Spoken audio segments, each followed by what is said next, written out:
Welcome to the deep dive. So, our source material today is really quite different. It's not a formal report or anything like that. No, not at all. It's actually a very personal exchange, a private conversation, All really. right, between two people. And it gives this incredible micro snapshot, of a huge disruption and what that actually means for individuals. Exactly. We're looking at a lecture strike, but through the lens of one student's immediate experience. So our goal here isn't the big picture politics of the strike, but really understanding the day-to-day non-academic fallout. How it hits home, basically. Precisely. And what's striking is how quickly the conversation shifts. It starts with the educational side, sure, but it pivots almost instantly to, well, economic survival. Yeah, that quote is something else. The student, Clinton, he tells his friend, saying that the lecturers basically said, go be taught by the world. Wow. Yeah, that sets a tone, doesn't it? Kind of cynical, resigned, maybe. Definitely resigned. Yep. Like the system's just stopped. And that's the context, right? Abandonment. Total abandonment by the institution they relied on. Okay, so let's get into the specifics. The first kind of shock is the timeline Clinton mentions. He says he's been off campus since September 17th. September 17th.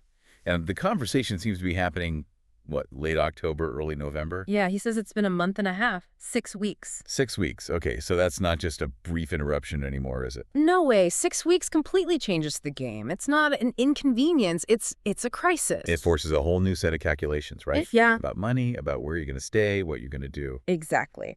Which brings us to the logistics. He's currently stuck, basically, staying out in Rongai. Okay, wrong guy. So outside the main city center. Right. And the reason he's there and not back home wherever home is, this just gets right to the heart of it. He says he didn't have the fare. Didn't have the fare, just, wow. The bus fare home. Yeah. That detail, I think, is so important for you listening. It just lays bare the financial fragility here. Mhm. We're talking maybe, what, $20? $50? Maybe less. Could be even less, yeah. And not having that small amount means you are literally stuck, tethered to wherever you happen to be when everything stopped. So, okay, he's stuck, the money's tight or gone, school's out indefinitely. What's the next logical step in his mind? Well, it seems pretty clear from the conversation. He basically says, school's not starting anytime soon. Shul at Rudy. So, I need to find a job. Kusaka job. Exactly. Survival mode kicks in. The focus shifts entirely from education to just finding some kind of income. Which really says something about that link between, institutional stability and a student's ability to actually be a student. Absolutely. For so many students, especially those without a strong financial safety net, finishing their education depends entirely on the university functioning the moment it stops. The clock starts ticking financially. Right. The priority has to become immediate income. It overrides everything else. And is he having any luck with that? Finding work? It sounds like. No. He says he hasn't found a hustle yet. A hustle, yeah. That informal work. But then he mentioned something else, something really quite devastating. He apparently had a proper opportunity lined up before, an attachment. Oh, right. Yes, he mentions an attachment contact, like an internship or placement. Yeah, a formal thing. Part of the plan, presumably. And he says it was Haribo. Spoiled, ruined. Ruined by someone involved. We don't get the details, but that specific point is huge. How so? Well, think about it. The attachment was his structured way into the working world, right? The sort of thing a university system helps facilitate. Okay, yeah, the formal pathway. And that pathway collapsed. At the same time, the other formal pathway, the university itself, also collapsed because of the strike. So it's like a double whammy. Academia is shut, and the structured entry into work is also blocked. Exactly. Both doors slammed shut at once. So what's left? Just scrambling for whatever gig he can find. Pretty much. That informal hustle, which is, a much tougher world. Less predictable, way more competitive than a planned attachment. And his friend Singh seems to get that. He acknowledges how hard it is, right? Hustle, zenue, and zimekua ngumu kiasi. Finding work is just difficult right now. Yeah, Singh validates that struggle, which points to another layer that the general economy isn't great either. So the strike happens, pushing students out to find work, but they're entering a weak job market. It's like the institution fails, and the wider economy isn't there to catch them easily either. It's a compound failure, really. Okay, this is where it gets really interesting, connecting the dots. We know he's stuck in Rongai, low on funds, and the conversation brings up location as a major problem for finding work. Right.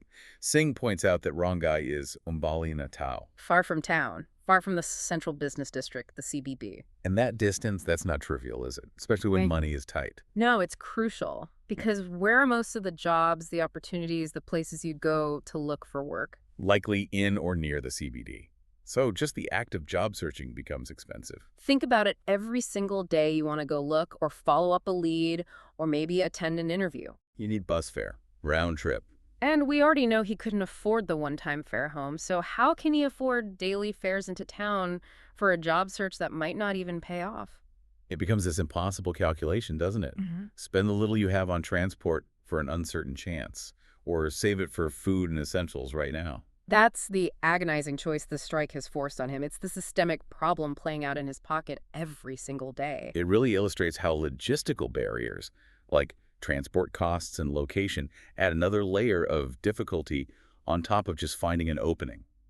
Opportunity isn't just about availability, it's about access. That's a great way to put it. Access. Yeah. But you raised a point earlier, maybe staying in Rongai, while bad for job searching in town, has some other strategic benefit, like lower living costs. Well, possibly. I mean, he's likely staying somewhere cheaper than he would closer to the city, maybe with friends or family. That could be the only way he's managing it all. That makes sense. It's a forced strategy, perhaps. Minimize the biggest cost, which is rent, even if it makes income generation harder. It seems like the trade-off, yeah. Low cost, but also low opportunity in the immediate area.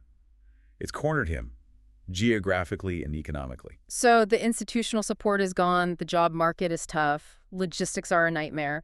What fills that gap? Well, this is where the personal connection comes in. Singh's role changes a bit here, doesn't it? Yeah, he shifts from just listening to actively offering support. Mm-hmm.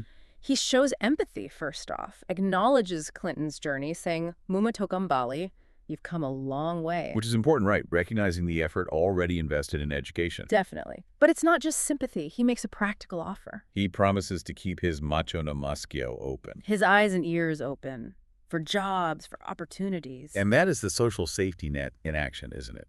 When the formal institution fails, people fall back on their personal networks, their community. Using shared language, shared understanding. Exactly. That informal network becomes the primary means of support, maybe even survival. It really shows the power of that community responsibility, keeping hope alive. And keeping the goal in sight. Singh encourages him to Malaya's Poa, finish well, finish your degree. Even amidst all this chaos and uncertainty, that core message remains. The education is still valuable, you need to finish. It's a cultural affirmation, isn't it? Yeah. A belief in the long-term value despite the immediate massive setbacks. It acknowledges the struggle but reinforces the goal. It's quite powerful, actually. Resilience in the face of, as you said, compounded failure. Yeah. Okay, so let's try and synthesize this. Pull out the main nuggets for everyone listening. This conversation, this transcript, it really gave us a raw look at that economic pressure cooker. Created by institutional failure. Right. And we saw it not in abstract terms, but in really concrete things. Not having bus fare, having a formal job lead just evaporate. Yeah, that ruined attachment. And the resulting pivot into this urgent, much more precarious search for any kind of income. So what does it all mean then when that main pathway, the university, which is supposed to lead towards stability, when it gets blocked like this? Well, I think it means the student's calculation becomes about pure, immediate survival. It's not just about a delayed graduation anymore. No, it feels more damaging than that. It is. It's actively undermining their future prospects. Right. It forces them into a really tough job market prematurely without their degree finished, without that credential. Competing for unstable work just to cover basic needs like food and shelter, instead of focusing on finishing their education. Exactly. The focus shifts entirely from investment in the future to just getting through the day, the week. Okay, so here's a final thought, something for you, the listener, to maybe chew on. Clinton mentions he's been reluctant Sana to really push hard on the job search because of those transport costs, the distance. Yeah, the logistical friction we talked about. But he ends by saying he'll try again, Keisho, tomorrow. Hope persists. Right. But what happens to all those crucial tomorrows? Thousands of them, maybe, across all the students affected, when the university stays shut for weeks, months. That reluctance, born from practical hurdles, constantly fighting against the sheer necessity of earning something. That tension. It's immense. It is, and students end up in this impossible bind, potentially trading the long-term security of their degree for the immediate agonizing need for that day's bus fare. That's the real pressure point, isn't it?